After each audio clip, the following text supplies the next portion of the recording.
Hello, fellow ink drinkers, and welcome back to the Blind Girls Book Talk podcast.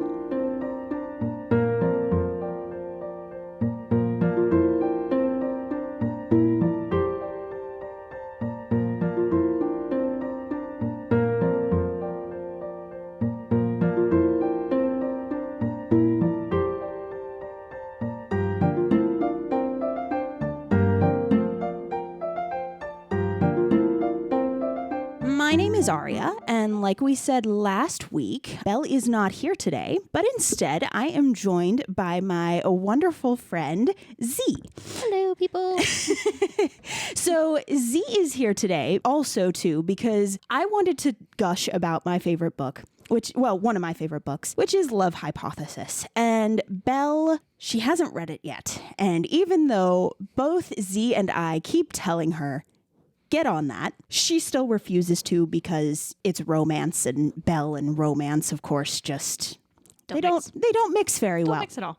They don't mix very well. So instead, what I wanted to do was invite Z on here so that way we can gush about this book all on our own, and it will be just fantastic. So, as some other things to get out of the way, of course, this show is a variety show. So we typically deal with a whole bunch of bookish content. Normally it's me and Belle, but like I said, today it's me and Z. And it can range from book to movie adaptations to book theories to really the list goes on. There are so many ideas we have and have done that it is so hard to name sometimes. But like I said, today we're talking Love Hypothesis. So, Z, what were kind of your first overall thoughts once you finished the book?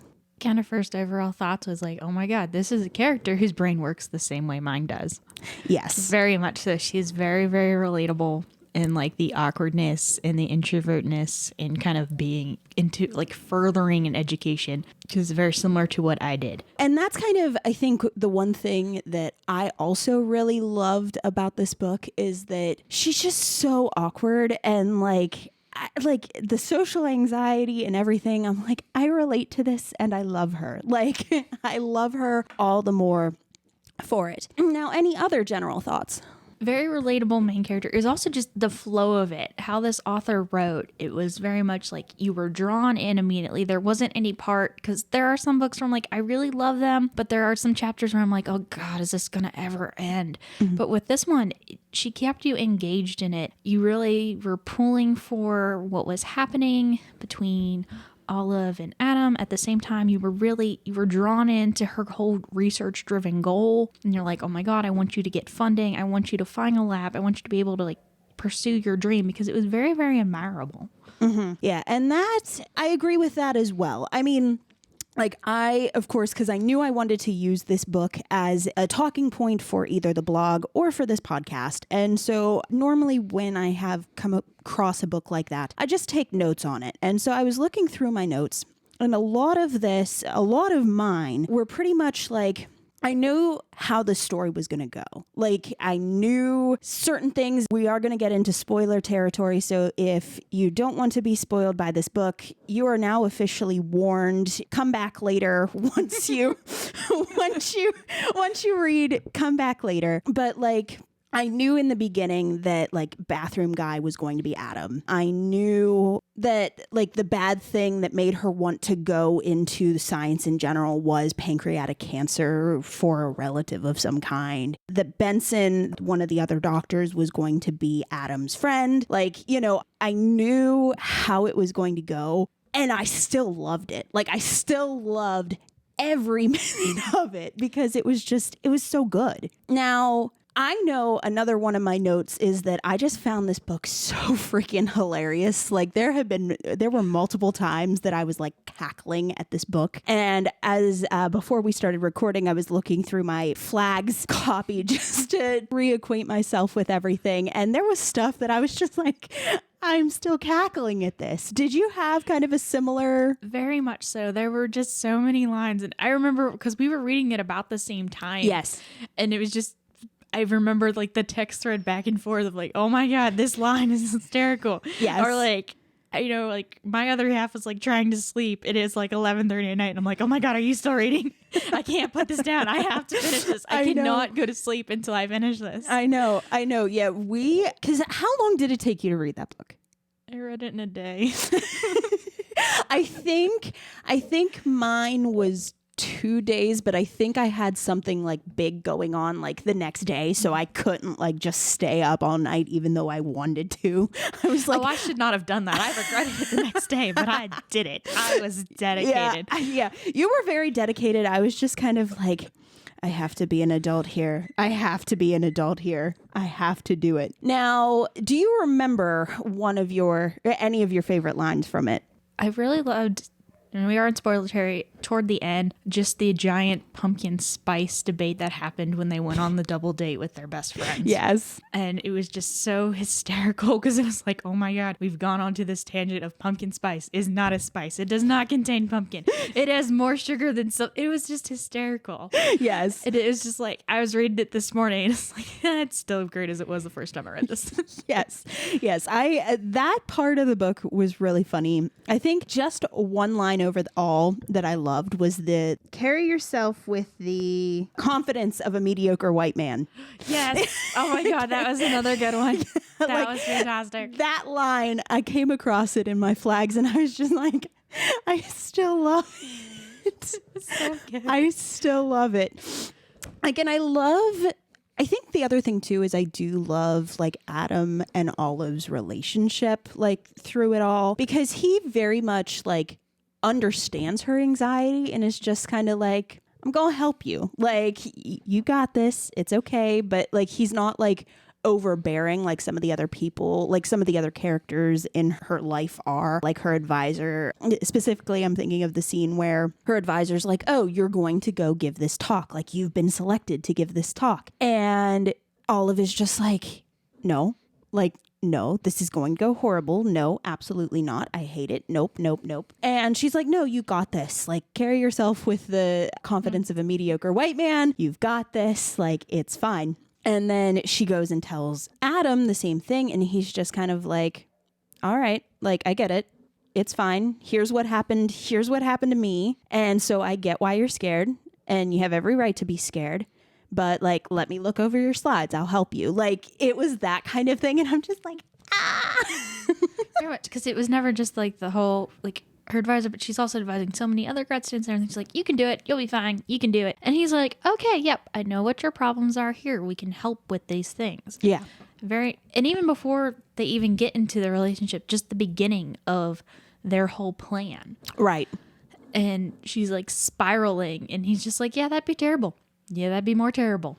But really, they're already going to talk. So why even panic about it? They're already talking. Yeah.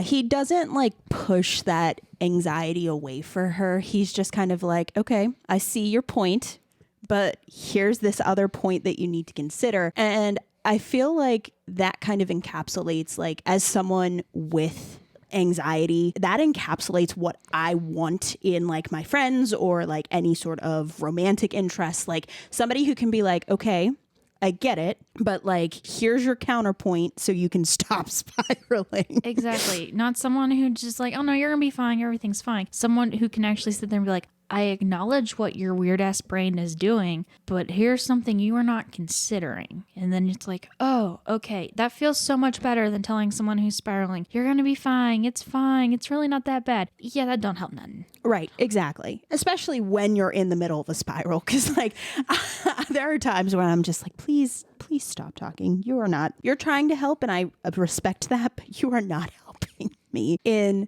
the least. Now, do you have a favorite character from this? Like, I know we both love Olive, like that's a given, but do you consider her your favorite, or do you have another that's just kind of like, yep, I love them? I really love Malcolm and his dramaticness. Yes. Just like when he finds out about the rumor that they are dating, and this is for Adam is his most hated faculty member who like scrapped months and months of his research. So he despises him and he's like calling her a traitor and he won't like doctor. And he's just very dramatic and over the top. And it is fantastic. And just pretty much anything that comes out of his mouth is hysterical. Yes. He is a really good character. Another character that I don't think gets kind of enough press is Holden. Like, oh yes, oh my God, Holden. Like just the way that he is with like everything that goes on. Like I love it. It's so good. I love this book, but it's kind of told mostly from Olive's perspective. Right. Like you're in Olive's head. And by the time I finished it, I really wished that we either had like a bonus chapter from Adam's perspective or I'm like, I would reread this whole book told from Adam's perspective because then you'd get more, I really think that Olive and Malcolm's relationship is very similar to Adam and Holden's. And I think they're just seeing that would be hysterical. Yeah.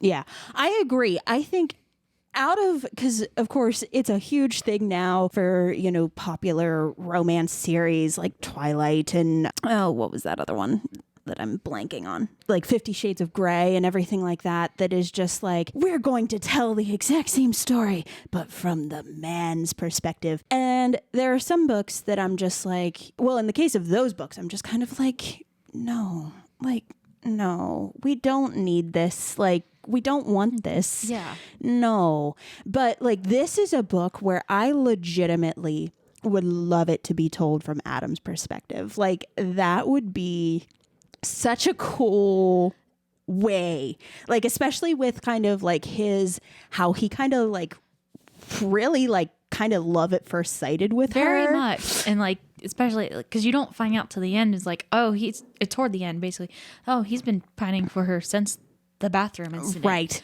Right. And it's like it would have been nice, like, because from her perspective it's like when the whole thing starts out where she just kisses a random guy and it's Dr. Carlson. Yeah. The Adam asshole Carlson, the worst professor here, yada, yada, yada. And it's just like, she never doesn't even think that she's on his radar, doesn't even acknowledge the fact that as she's like running away from him, he calls her by her name and she's like, he doesn't know who I am. Right. Yeah, he does. So it'd be nice to see like, where was he in the background of all of this? Yeah. Because she had been there for 2 years before this happens. Right. So it's like, it'd be interesting to see like this like tenured celebrated professor being like a creepy stalker basically to this lonely grad student because he just found her amazing at first sight. Yeah, I agree because I feel like he probably would be like a hardcore stalker at this point, but like at the same time to kind of see that play out in the way that Ali has written it. Yes, like 100%, I would be here for it. I would pay good money. Very much so. Like, it would be hysterical to me for that. What else do we want to talk about when it comes to this book? I love the fact that before every chapter there was yes, how would you call this, Aria? Okay, like, yes. So those little like blurbs, like I'm going to read one because when I flagged my copy of this book, I flagged some of these because I just loved them. It says, Chapter 1, Hypothesis. When given a choice between A, a slightly inconveniencing situation, and B, a colossal shit show with devastating consequences, I will inevitably end up selecting B. So each chapter starts out with a little thing like that. And it's kind of like, I feel like it's a way to kind of show what's going to go on in the chapter without like giving too much away. It's kind of like a chapter synopsis, which I have not really seen a book do this. I can't think of any. Have you? I've noticed some books that had kind of different quotes that they kind of alluded to things, but not as well as this did. This is very much like Olive's mind is so very much scientific into her research and everything that before every chapter is like a hypothesis of her life, and it really sums up well in the chapter. Yes, I love those. There are so many of those, like as I was going through that, I was just like, yes, like they were so good. Like I fully applaud Ali Hazelwood for being able to do it that way, because I don't think many authors can, well, not that they can, but they don't do it. And like, this is the first real instance of it that I know. And I find that fantastic personally. Very much. Like, it was just amazing. Yes.